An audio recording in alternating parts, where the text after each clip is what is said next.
बाद हम लोग देखेंगे जीके जी इसका डिस्कशन देखेंगे। ठीक है,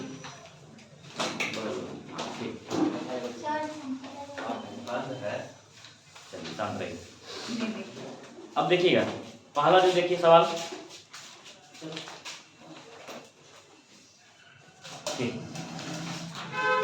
पहला सवाल क्या है, पहली बार परिसीमन आयोग का गठन कब किया गया था? कब किया गया था? 1952 में, 1952।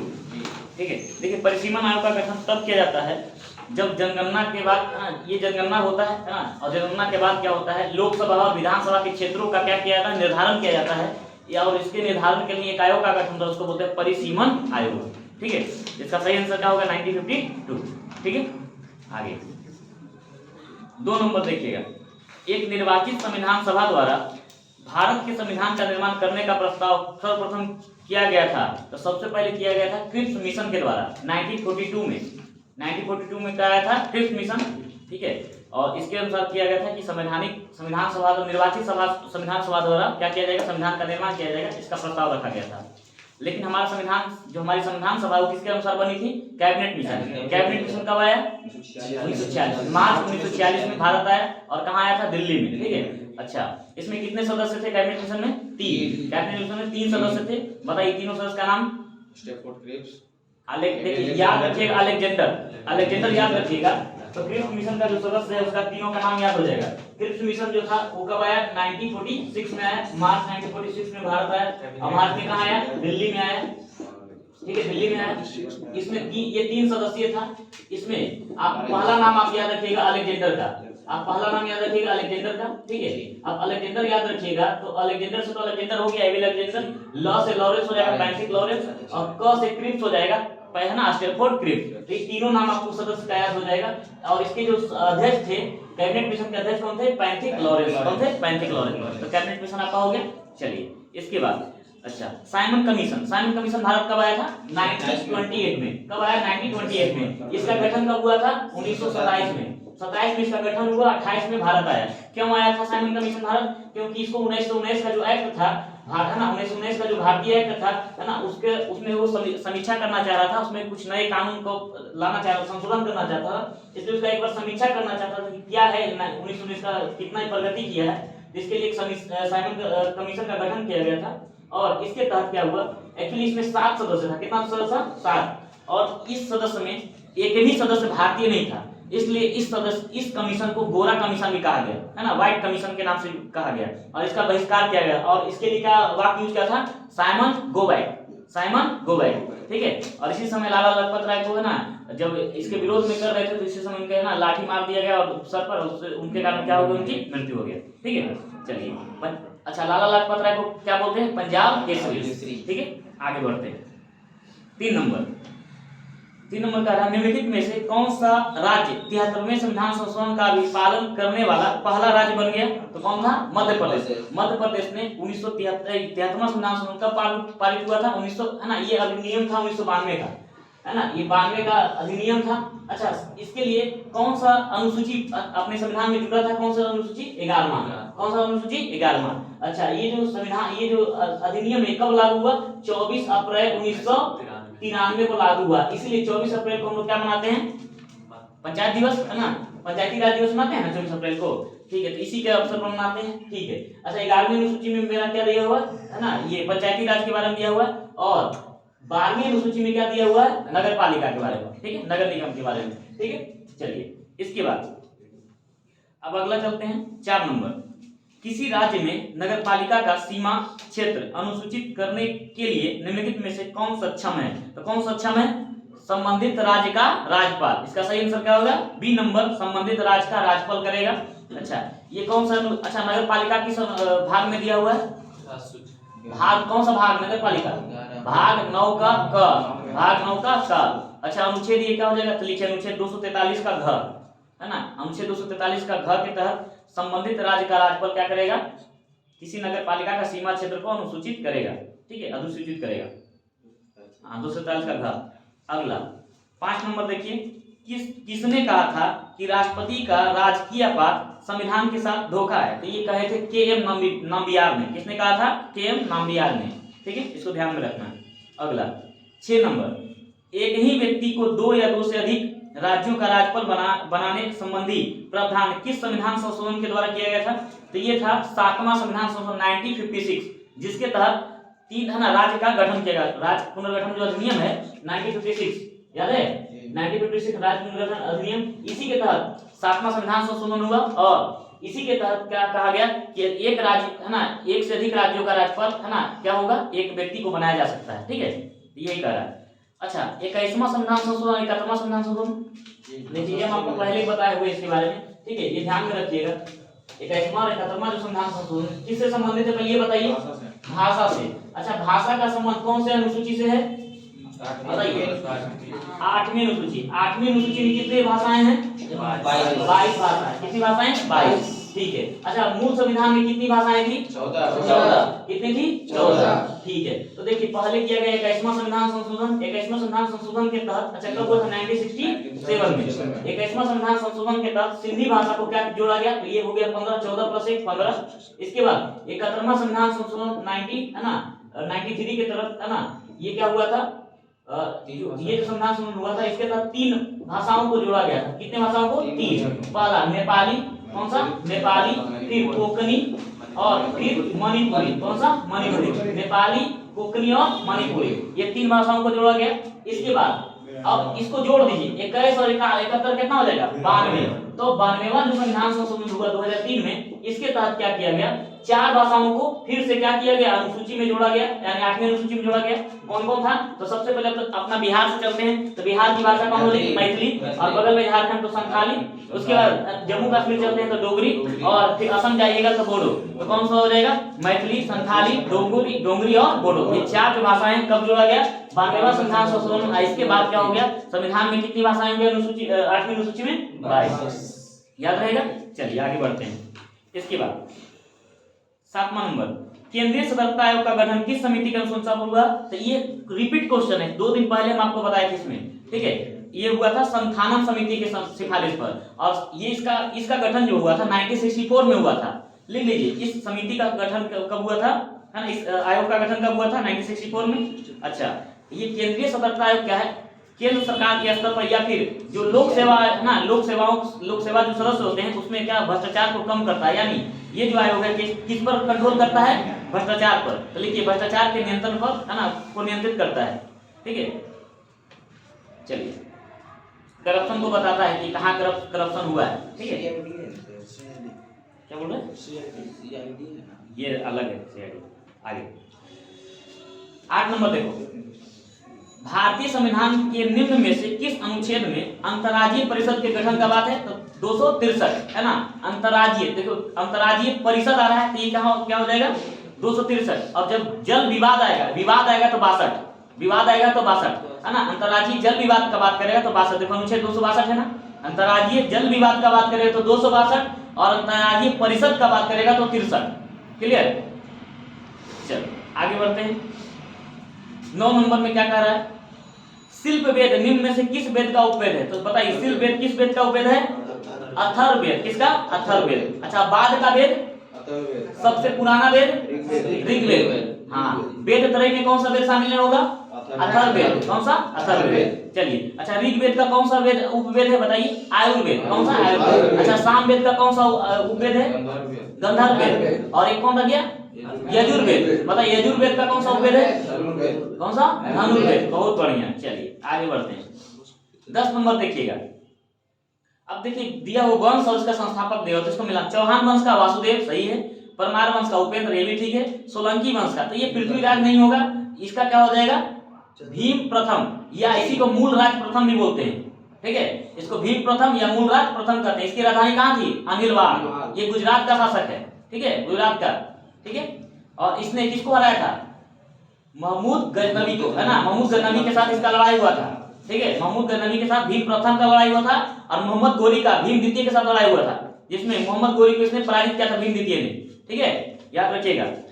चलिए, अच्छा, गढ़वाल वंश का जो ये शासक कौन होगा? चंद्रदेव होगा संस्थापक। ठीक है, चलिए, ये कन्नौज वंश का था। कन्नौज का यहाँ इसका राजधानी कहाँ था? कन्नौज। चलिए 11वां नंबर देखते हैं। शेरशाह ने किस युद्ध में विजय के बाद शेरशाह की उपाधि धारण किया? तो शेरशाह जो उसका पहले नाम क्या था बताइए? शेरशाह का नाम, शेरशाह तो बाद में पड़ा, इसके पहले इसका नाम क्या था बताइए, क्या नाम था शेरशाह का? चलो इसको कमेंट में डालना है, ठीक है, कि शेरशाह का नाम क्या था, बहुत कॉमन सा सवाल है, ठीक है। आगे इसका पहले हम देखते हैं कि कौन सा युद्ध हुआ था, तो चौसा का युद्ध। कौन सा युद्ध? चौसा का युद्ध 1539। कब हुआ था? 1539। अच्छा, और ये इसके बाद बिलग्राम, ये कन्नौज का कब हुआ था? 1540, ठीक है। चौसा के युद्ध में क्या हुआ था? चौसा के युद्ध में जब इन्होंने हुमायूं को हरा दिया, तो हुमायूं को हराने के बाद इन्होंने किसका उपाधि लिया? शेरशाह का उपाधि लिया। किसका लिया था? शेरशाह का, ठीक है। चलिए आगे। अच्छा, देवरा का युद्ध कब हुआ था? 1531 में। किसके किसके बीच हुआ? हुमायूं और शेरशाह के बीच ही हुआ था, ठीक है। हाँ। अच्छा, सरहिंद का युद्ध किसके किसके बीच हुआ? तो ये हुआ था सिकंदर शाह सूरी और किसके बीच? हुमायूं के बीच। कब हुआ था? 1555 में। कब हुआ? 1555 में, ठीक है। अगला 12 नंबर देखिएगा। उत्तराधिकार के युद्ध में औरंगजेब ने दारा सिकोह को किस युद्ध में अंतिम रूप से पराजित कर दिल्ली में अपना राज्याभिषेक कराया था? तो देखो, औरंगजेब ऐसा राजा था, ऐसा मुगल शासक था जिसने 2 बार अपना राज्याभिषेक करवाया था, ठीक है। एक आगरा में करवाया था और दूसरा बार दिल्ली में। तो पहला अंतिम बार जो करवाता है तो कौन सा युद्ध होता है? देवराय का युद्ध। कब होता है? देवराय का युद्ध। और देवराय का युद्ध कब होता है? अप्रैल 1659 ईस्वी में। लिख लीजिए, अप्रैल 1659 में होता है देवराय का युद्ध। और धर्मत का युद्ध जो होता है, ये भी दारा सिकोह और औरंगजेब के बीच होता है उत्तराधिकार का युद्ध में। धर्मत का युद्ध कब होता है? 1 साल पहले, 15 अप्रैल 1658 ईस्वी को। 15 अप्रैल 1658 ईस्वी को। अगला सामूगढ़ का युद्ध है 1658 में ही होगा, लेकिन मई 1658 में होगा, ठीक है। कौन सा? सामूगढ़ का युद्ध, ठीक है। और तिलपत का युद्ध जो है ये अलग है, ठीक है। ये होता है 1669 ईस्वी में। ये होता है गोकुला जाट या गोकुला, उसको सी बोलते हैं, है ना। तिलपत का युद्ध होता है 1669 में, गोकुला जाट और मुगल सेना के बीच होता है, ठीक है। चलिए आगे 13 नंबर देखिए। तुगलक काल में बिहार की राजधानी कहाँ थी?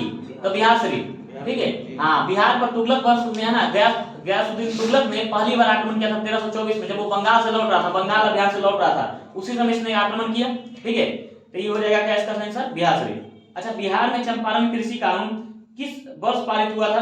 तो देखिए, हाँ, चंपारण जो सत्याग्रह था 1917 हुआ था। कमेटी का गठन हुआ, और कमेटी का गठन होने के बाद जो उसने नियम निकाला, कानून जो निकाला, उसको पारित कब किया गया? 1918 में। इसलिए ध्यान रखिएगा, कितना कंफ्यूजन 1917 मार देते हैं, ठीक है। ध्यान दीजिए, इसका कब हुआ पारित? 18 में, ठीक है। चलिए, हाँ 18 में पारित हुआ, ठीक है। कानून कब पारित हुआ? 18 में, ठीक है। आगे अब देखो, इसमें विद्रोह दिया है 1757 का जो विद्रोह हुआ था, उसका कुछ केंद्र दिया है और नेतृत्व करता दिया, ठीक है। तो बताइए, लखनऊ का बेगम हजरत महल, कानपुर रानी कौन होगा? कानपुर नाना साहब, हाँ नाना साहब, है ना, नाना साहब, ठीक है। हाँ, झांसी और इलाहाबाद, बहुत बढ़िया। हाँ, हमको लगा कि तू बोल देगा रानी लक्ष्मीबाई, ठीक है। आगे 16 नंबर देखते हैं। देखिए, जून में 25 जून 1945 को बेवेल, है ना, बेवेल ने क्या किया था? शिमला समझौता बुलाया था, शिमला सम्मेलन किया था। इसमें सब क्या हुआ? जब मुस्लिम लीग अपने बातों पर अड़ गया तो ये क्या हो गया? शिमला सम्मेलन विफल हो गया, ठीक है। तो इसका जो अध्यक्षता किए थे कांग्रेस की ओर से, वो किसने किया था? मौलाना अबुल कलाम आजाद ने, ठीक है, अबुल कलाम आजाद ने, ठीक। क्योंकि कांग्रेस के अध्यक्ष उस समय वही थे। कांग्रेस का अध्यक्ष 1942 से 46 तक हो रहे थे। सबसे अधिक समय तक कांग्रेस का अध्यक्षता करने वाले कौन थे? अबुल कलाम आजाद, ठीक है, ठीक है। और एक बात मुझसे और आता है कि कांग्रेस का अध्यक्षता सबसे कम उम्र वाला कौन थे? तो अबुल कलाम आजाद 1923 में दिल्ली अधिवेशन वाला किए थे, ठीक है, वो दिल्ली का विशेष अधिवेशन, ठीक है। चलिए आगे बढ़ते हैं। तो बेवेल योजना कब आया था?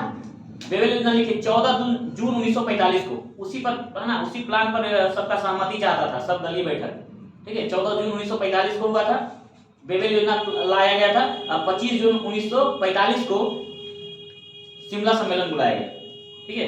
चलिए 17 नंबर देखते हैं। राजा राम मोहन राय द्वारा स्थापित प्रथम संस्था निम्नलिखित में से कौन थी? तो आत्मीय सभा।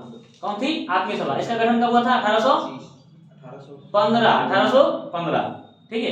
ब्रह्म समाज, इसकी स्थापना इन्होंने कब किया था? 1828। अच्छा, कोलकाता यूनिटेरियन कमेटी का गठन इन्होंने कब किया था? 1821। अच्छा, तत्वबोधिनी सभा, ये देवेंद्रनाथ टैगोर द्वारा स्थापित हुआ था और 1839 में। कब हुआ था? 1839 में। अच्छा, वेदांत कॉलेज की स्थापना कलकत्ता में किए थे उन्होंने 1825 में। लिख लीजिए, वेदांत कॉलेज की स्थापना 1825 में, कलकत्ता, ठीक है। चलिए आगे। कर 18 नंबर क्या कहता है, किस गवर्नर जनरल ने 1839 में कलकत्ता से शेरशाह सूरी मार्ग का प्रथम मार्ग का नाम बदलकर ग्रैंड ट्रंक रोड यानी जीटी रोड कर दिया एवं इस मार्ग का पुनर्निर्माण करवाया? तो ऑकलैंड ने। किसने करवाया था? ऑकलैंड ने। ठीक है, लॉर्ड ऑकलैंड। इसी के समय प्रथम आंग्ल और अफगान युद्ध भी हुआ था, याद करो, 39 से 42 में। ठीक है, 1839 से 42 तक हुआ था। ठीक है, चलिए आगे 19 नंबर देखते हैं। कह रहा नेहरू रिपोर्ट तैयार करने वाली कमेटी के सदस्यों में निम्नलिखित में से कौन शामिल नहीं था? तो बताइए कौन नहीं था? एनी बेसेंट नहीं थे। ठीक है, बाकी सब थी। अच्छा, नेहरू रिपोर्ट कब पेश किया गया? 1928 में। 1928 में। ठीक है, इसके अध्यक्ष थे मोतीलाल नेहरू। ठीक है, नेहरू रिपोर्ट में नहीं की कहा था ना, जवाहरलाल नेहरू है ना, मोतीलाल नेहरू उनके पिताजी। ठीक है, चलिए आगे 20 नंबर। साइमन कमीशन द्वारा किस वर्ष अपनी रिपोर्ट प्रस्तुत की गई? तो 1930 में। हम अभी आपको पहले साइमन कमीशन पूरा रन कर दिए, पूरा ऑपरेशन हो गया साइमन कमीशन का। 1927 में गठन, 28 में भारत आया, इसमें 7 सदस्य थे। साइमन इसका क्या था? सदस्य था, ये अध्यक्ष था, इसलिए इसका नाम क्या रखा गया? Simon commission. और इसमें एक भी सदस्य क्या नहीं था? भारतीय नहीं था, सभी अंग्रेज थे, इसलिए इसका क्या बोलते हैं? गोरा कमीशन या व्हाइट कमीशन बोलते हैं। इसने अपनी रिपोर्ट 1930 में पेश किया। कब किया? 1930 में। अच्छा, ये आया क्यों था? इसका गठन क्यों था? 1919 का एक्ट की समीक्षा करने के लिए कि कितना प्रगति किया, इसमें क्या सुधार किया जाए, इसके लिए क्या गठन किया गया था? Simon commission. ठीक है, चलिए आगे बढ़ते हैं। 21 नंबर देखिएगा। कर सलीम अली राष्ट्रीय उद्यान स्थित है, तो कहां है? जम्मू कश्मीर। अच्छा, सलीम अली को क्या बोलते हैं? World man of India. लिखिएगा, सलीम अली को क्या बोलते हैं? World man of India. Water man of India Rajendra Singh. बहुत बढ़िया। हाँ, सलीम अली को क्या बोलते हैं ना? World man of India. हाँ, ये पक्षी है ना, विशेषज्ञ थे, पक्षी वैज्ञानिक थे। 22 नंबर देखिए। प्रधान यानोत्तर नहीं गुजरती। देखिए, प्रधान यानोत्तर बोलने का मतलब क्या है? प्राइम मेरिडियन है ना, प्राइम मेरिडियन लाइन जो 0 डिग्री देशांतर रेखा को क्या बोलते हैं? Prime meridian line. और ये कहां से नहीं गुजरती है? तो नाइजर से नहीं गुजरती है। ठीक है, अल्जीरिया, फ्रांस और स्पेन से गुजरती है। ठीक है, अच्छा, ये और लंदन का जो ग्रीनविच शहर है वहां से गुजरती है। ठीक है, ग्रीनविच जगह जो नाम का है वहीं से, इसलिए इसको ग्रीनविच लाइन भी बोलते हैं। क्या बोलते हैं? Greenwich line. अच्छा, अंतरराष्ट्रीय तिथि रेखा कितना होता है? अंतरराष्ट्रीय तिथि रेखा किसको बोलते हैं? 180 डिग्री देशांतर रेखा को क्या बोलते हैं? अंतरराष्ट्रीय तिथि रेखा। लिख लीजिए, 180 डिग्री देशांतर रेखा को क्या बोलते हैं? अंतरराष्ट्रीय तिथि रेखा। वहां से तिथि का मापन होता है और 0 डिग्री देशांतर रेखा से समय का मापन होता है। ठीक है, चलिए अगला बताइएगा। 23 नंबर देखिए। पृथ्वी पर मूलतः एक ही विशाल भूखंड था जिसे क्या कहा जाता था? पैंजिया, है ना। ये बताए थे, अल्फ्रेड वेगनर ने सिद्धांत दिया था। उनका कहना था शुरुआत में सभी महाद्वीप एक था और ये जो स्थल भाग था, स्थल खंड था, उसको क्या बोलते थे? पैंजिया। क्या बोलते थे? पैंजिया। और जो जल वाला भाग था उसको बोलते थे पैंथालासा। क्या बोलते थे? पैंथालासा। जितना समुद्र था वो भी एक था, उसको पैंथालासा। और जितना भी द्वीप महाद्वीप था, 7 महाद्वीप एक हुआ करता था, उसको क्या बोलते थे? पैंजिया। और इसका इस शब्द को किसने दिया? अल्फ्रेड वेगनर ने, है ना। ये अपना सिद्धांत दिए थे, उसी में ये आया था। ठीक है, तो बगल में लिख लीजिएगा अल्फ्रेड वेगनर। ठीक है, आगे उसके बाद पैंजिया फिर 2 भागों में बट गया, लॉरेंसिया और गोंडवाना। ठीक है, गोंडवाना लैंड में। चलिए आगे 24 नंबर। निम्नलिखित में से किसे पर्वतों का सागर कहते हैं? तो ब्रिटिश कोलंबिया को क्या बोलते हैं? है ना, पर्वतों का सागर। इसमें बहुत सारे पर्वत है, इसलिए इसको क्या बोलते हैं? पर्वतों का सागर। अच्छा, ये किसका हिस्सा है? प्रशांत महासागर का। लिखिए, ये प्रशांत महासागर का हिस्सा है, समुद्र है। ठीक है, और ये प्रशांत महासागर का पूर्वी तट पर है, प्रशांत महासागर के पूर्वी तट पर, वहीं से तो लगेगा वो। ठीक है, अच्छा, एक पुस्तक है। ठीक है, इसको लिखा था एम सेंट जॉन ने, उसका नाम ही है द सी ऑफ माउंटेन। लिख लीजिए, इसी पुस्तक में पहली बार उसको ब्रिटिश कोलंबिया को क्या कहा गया था? पर्वतों का सागर। लिख लीजिए, पुस्तक का नाम लिखिए the sea of mountain. Writer कौन है? M Saint John. M Saint John. ठीक है, चलिए आगे बढ़ते हैं। 25 नंबर देखिए, कह रहा है अब कुछ पर्वत दिया हुआ और स्थान दिया हुआ है। माउंट रेनर, माउंट रेनर कहाँ है? यूएसए में। माउंट एटना कहाँ है? इटली में।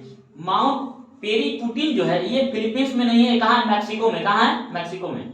अच्छा, माउंट एपो कहाँ है? फिलीपींस में। ठीक है, चलिए 26 नंबर। सब पर्वत है, माउंट लगा हुआ कुछ है सर। हाँ, 26 नंबर। निम्नलिखित देशों में कौन सा स्थल अवरुद्ध है ना, कौन सा स्थल अवरुद्ध देश है? तो स्थल अवरुद्ध देश को क्या बोलते हैं? Landlock country. अच्छा, इसलिए होता क्या है, जिस है ना, जिस देश का सीमा समुद्र से नहीं लगता हो, या उसके देश है ना कोई भी है ना, कोई भी तट, क्या कोई भी किनारा उसका क्या ना हो, समुद्र तट से जुड़ा ना हो, तो उसको क्या बोलेंगे? Landlock country. यानी समुद्र या महासागर से नहीं जुड़ता हो तो वैसे देश को क्या बोलेंगे? Landlock country. जैसे अफगानिस्तान है आपका, ठीक है, नेपाल हो जाएगा, ठीक है, एक भी नहीं लगता है। चलिए आगे, इसका सही आंसर हो जाएगा 26 का ईरान। ईरान के बगल में फारस की खाड़ी इतना बड़ा है, ठीक है। चलो आगे, स्थल अवरुद्ध नहीं है लिखा हुआ है। हाँ तो नहीं है तो क्या होगा? ईरान है, ईरान है ना, फारस की खाड़ी के नजदीक है तो उसका तट लग रहा है ना समुद्र से, समुद्र से लग रहा है तो ओके, क्या क्लियर है? चलो आगे, तो स्थल अवरुद्ध देश नहीं होगा ईरान, वो है समुद्र के किनारे। आगे 27 नंबर। अब देखिए इसमें दिया हुआ देश और राजधानी मिलाने के लिए ये भी आता है, ठीक है, एक सवाल। तो ऑस्ट्रेलिया की राजधानी बता दीजिए, कैनबरा। ये ताजिकिस्तान का बताइए, दुशानबे। अच्छा, तंजानिया का बताइए, डोडोमा, है ना, या डोडोमा भी बोलते हैं, डोडोमा, ठीक है। वेनेजुएला का कराकस, वेनेजुएला का कराकस। चलिए आगे 28 नंबर। अच्छा 27 का बी नंबर होगा, अपना मिला लीजिएगा, हम आपको बता दिए। 28 नंबर देखिए, उत्तरी अमेरिका में नियाग्रा जलप्रपात किन दो झीलों के बीच है? तो किसके बीच है? ओंटारियो और इरी। डी नंबर जो ऑप्शन है, ओंटारियो और इरी, इसी के अंदर है ना, और क्या है? नियाग्रा जलप्रपात है, ठीक है। और ओंटारियो झील से एक नदी निकलती है, इसको बोलते हैं सेंट लॉरेंस नदी।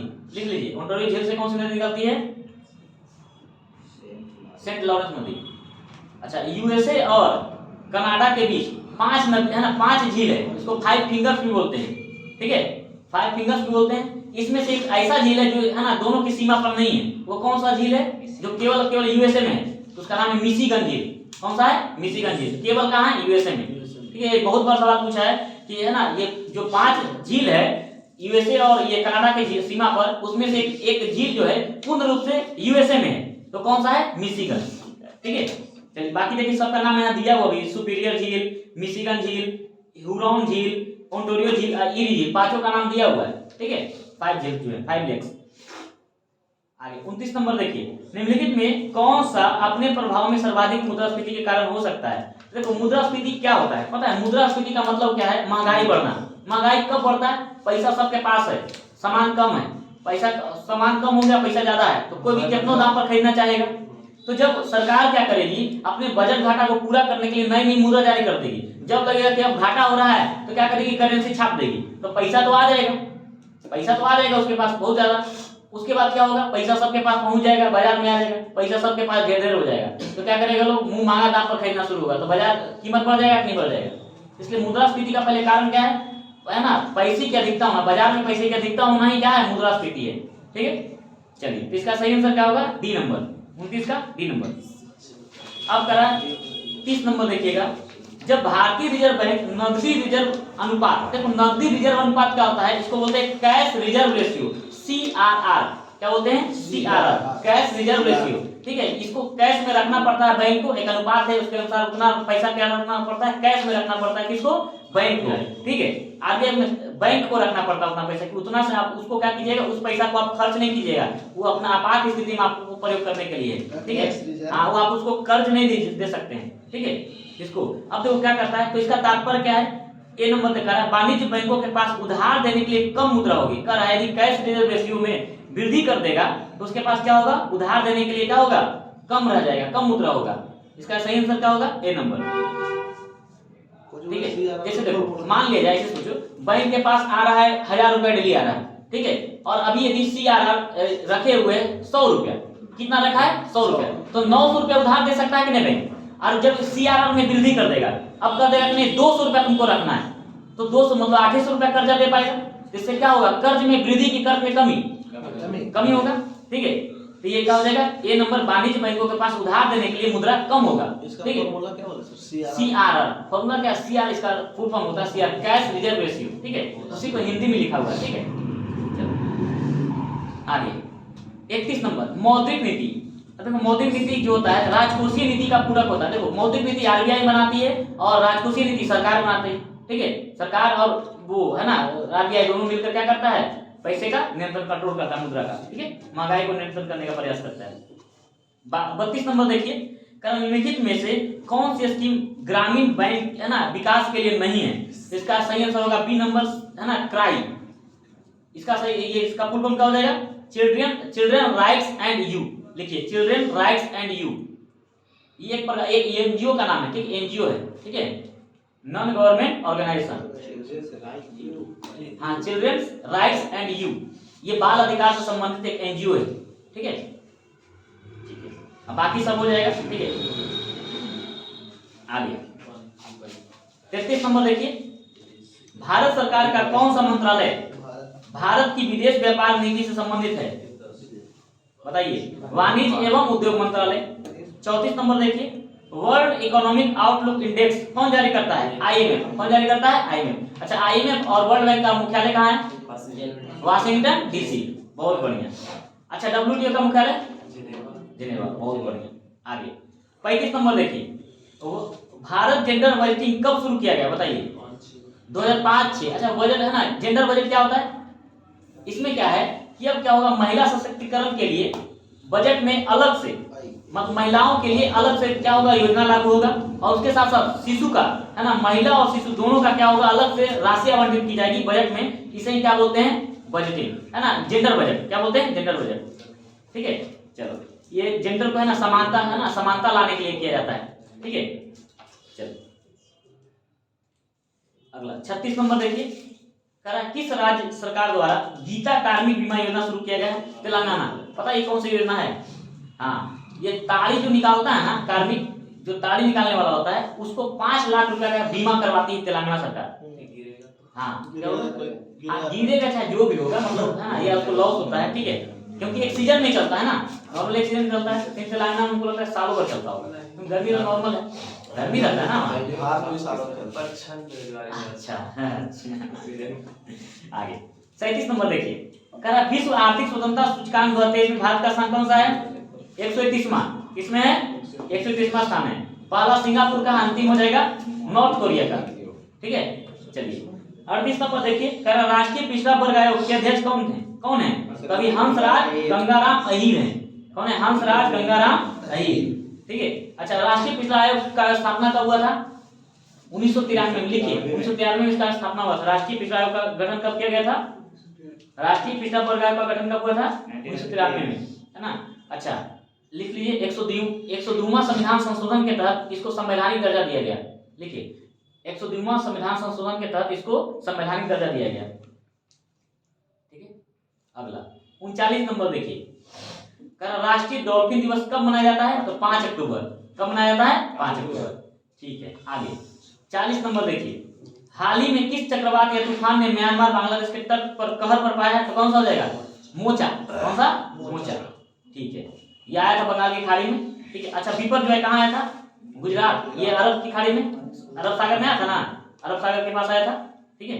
चलो अगला 41 नंबर देखिए, वन स्थिति रिपोर्ट 2021 के अनुसार वृक्षावरण का प्रतिशत कितना है?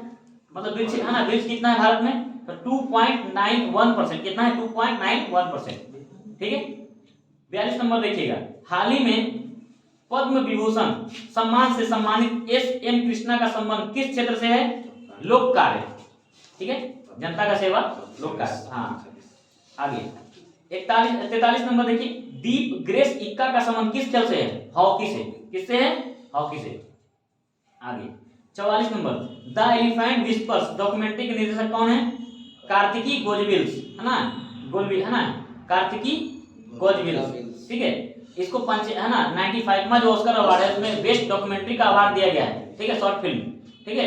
लिख लीजिएगा 95वां 95 ऑस्कर पुरस्कार में बेस्ट डॉक्यूमेंट्री शॉर्ट फिल्म का अवार्ड दिया गया है इसको, ठीक है, बेस्ट डॉक्यूमेंट्री फिल्म का, ठीक है। 45 देखिए, एससीओसी का सम्मेलन 2023 कहाँ आयोजित किया जाएगा? है ना, भारत में। कहाँ किया गया? तो हो गया भारत में, ठीक है। आगे अच्छा, इसका स्थापना एससीओ का स्थापना कब हुआ? 2001 में। देखिए 2001 में। अब एससीओ में कितने सदस्य हो गए? 9। बताइएगा 9वां सदस्य कौन शामिल हुआ है? 9वां सदस्य कौन शामिल हुआ है एससीओ में?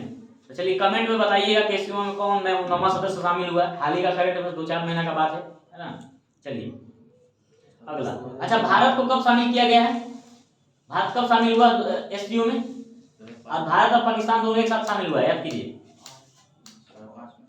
नहीं, चलिए इसको भी कमेंट बॉक्स में बताइएगा, ठीक है। 2 सवाल है ना, हाँ ठीक है। आप लोग सर्च कीजिएगा और आप लोग भी कमेंट कीजिएगा, ऐसा नहीं कि आप लोग कमेंट नहीं कीजिए, खाली हम बोल रहे हैं बस, जो देख रहे हैं यूट्यूब पर उन्हीं को बोल रहे हैं, ठीक है। आप लोग भी कमेंट कीजिएगा और सर्च कीजिए। आगे किस बैंक द्वारा प्रोजेक्ट कुबेर लॉन्च किया गया? तो ये एसबीआई द्वारा लॉन्च किया गया है। बैंकिंग सेवा को और बेहतर करने के लिए एसबीआई द्वारा बेंगलुरु में लॉन्च किया गया है, लिख लीजिए बेंगलुरु में। आगे 47 नंबर देखिएगा, भारत का ऑटो बाजार निर्माण के क्षेत्र में विश्व का कौन सा स्थान है? तीसरा। कौन सा? तीसरा। पहला कौन है बताइएगा? जापान। पक्का? जापान को पीछे कर दिया। जापान को कौन पीछे किया? चलिए सर्च कीजिएगा, ये सब सर्च करके ना, जो करंट अफेयर्स का जो चीज है हम सर्च करवाएंगे आपसे, ठीक है। तो बताइएगा ऑटोमोबाइल क्षेत्र में विश्व में पहला स्थान किसका है, दूसरा स्थान किसका है, ये भी बताइएगा, और तीसरा तो भारत का है, ठीक है। आगे चलो 48 number, Iran Pakistan gas pipeline को निम्न में से किस नाम से जाना जाता है? शांति पाइपलाइन। जहां शांति नहीं है, हाल ही में इसमें मारकाट कर लिया, ठीक है। हाँ, नाम क्या रखा है? शांति पाइपलाइन, ठीक है। हाँ, ऐसा में अशांति फैलाने में विश्व में 1 नंबर है, ठीक है। अच्छा, इसको आईपी गैस लाइन के नाम से जानते हैं, ईरान पाकिस्तान गैस लाइन, है ना, गैस पाइपलाइन। 49 number, Pegasus. ये हाल में बहुत सुर्खियों में रहा, आप देखे होंगे न्यूज़पेपर या ना, न्यूज़ में बहुत रहा। ये इजराइल द्वारा बनाया एक सॉफ्टवेयर है। ये क्या करता है? जासूसी है ना, ये किसी भी तक पहुंच हासिल कर लेता है, हाँ डाटा हैक कर लेता है किसी का भी, ठीक है। तो ये बड़े बड़े लोग का करता है, हम लोग जैसा गरीब आदमी को नहीं करता है, ठीक है। हाँ, बड़ा बड़ा लोग का करता है, ठीक है। तो आज के लिए इतना ही, और जो हम आपको सवाल दिए हैं, ठीक है, उसको आप लोग जरूर कमेंट कीजिएगा, खोजिएगा, ठीक है। हम बहुत सारा आप लोग लाते हैं, खोज के सर्च करके लाते हैं बहुत सारी चीज। अब आप भी क्या कीजिएगा, कुछ चीज सर्च कीजिएगा, ठीक है। बताने का तो हम अभी आपको बता दें, लेकिन क्या आप लोग भी सर्च कीजिए, कमेंट में डालिए, देखते हैं आप लोग कितना करते हैं या नहीं करते हैं, तो ठीक है। तो आज के लिए ये आपका जीएस का डिस्कशन हो गया। तो इसको आप लोग जो देख रहे हैं उसको ज्यादा शेयर कीजिए, लाइक कीजिए, हाँ, और सब्सक्राइब कीजिए। यदि पहली बार देख रहे हैं तो सब्सक्राइब कीजिए, और यदि अच्छा नहीं लगता है तो इसको डिसलाइक करके कुछ सुझाव दीजिए ताकि हम और भी बेहतर कर सकें। ओके, धन्यवाद।